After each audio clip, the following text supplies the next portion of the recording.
টি-20 বিশ্বকাপ ক্রিকেটের চেয়েও বড় অঙ্কের প্রাইজ মানি দেওয়া হয়েছে আইপিএল এর ফাইনালে। আইপিএল সিজন 2024 এর ফাইনালে চ্যাম্পিয়ন হয়ে কলকাতা নাইট রাইডার্স টি-20 বিশ্বকাপ চ্যাম্পিয়ন দলের চেয়ে 40 ভাগ বেশি প্রাইজ মানি পেয়েছে। আইপিএল এ শিরোপা জয় ছাড়াও বড় অঙ্কের প্রাইজ মানির জন্য লড়েছে দলগুলো। সেখানে চ্যাম্পিয়ন হয়ে 20 কোটি রুপি প্রাইজ মানি পেয়েছে শাহরুখ খান জুহি চাওলার দল, যা বাংলাদেশি মুদ্রায় 28 কোটি টাকারও বেশি।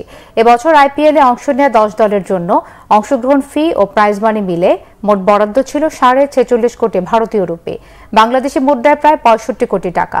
এই অর্থ দলগুলোকে ভাগ করে দেওয়া হয়েছে তাদের পারফরমেন্সের ভিত্তিতে। ফাইনালে হায়দ্রাবাদকে হারিয়ে চ্যাম্পিয়ন হওয়া কলকাতা নাইট রাইডার্স পেয়েছে 20 কোটি রুপি, যা বাংলাদেশি মুদ্রায় 28 কোটি টাকার বেশি। সানরাইজ হায়দ্রাবাদ রানার্স আপ হয়ে পেয়েছে 12 কোটি রুপি। প্লে অফে খেলা রাজস্থান রয়্যালস তৃতীয় হয়ে 7 কোটি এবং বেঙ্গালুরু 6.5 কোটি রুপি পেয়েছে। 2022 সালে সর্বশেষ টি-20 বিশ্বকাপে চ্যাম্পিয়ন দল পেয়েছিল 13 কোটি রুপি। আইপিএল এর চ্যাম্পিয়ন দলের চেয়ে 7 কোটি রুপি কম পেয়েছিল। বিশ্বকাপ রানার্স আপ দল পেয়েছিল আইপিএল এর অর্ধেক 6.5 কোটি রুপি। এই আসরে সর্বোচ্চ 741 রান করে অরেঞ্জ ক্যাপ জিতেছেন বিরাট কোহলি, আর সর্বোচ্চ 24 উইকেট নিয়ে পার্পল ক্যাপ জিতেছেন পাঞ্জাবের হর্ষল প্যাটেল। দুজনে প্রাইজ মানি পেয়েছেন 10 লাখ রুপি করে। টুর্নামেন্ট সেরা হয়ে সুনীল নারায়ণ অর্থ পুরস্কার পেয়েছেন 20 লাখ রুপি।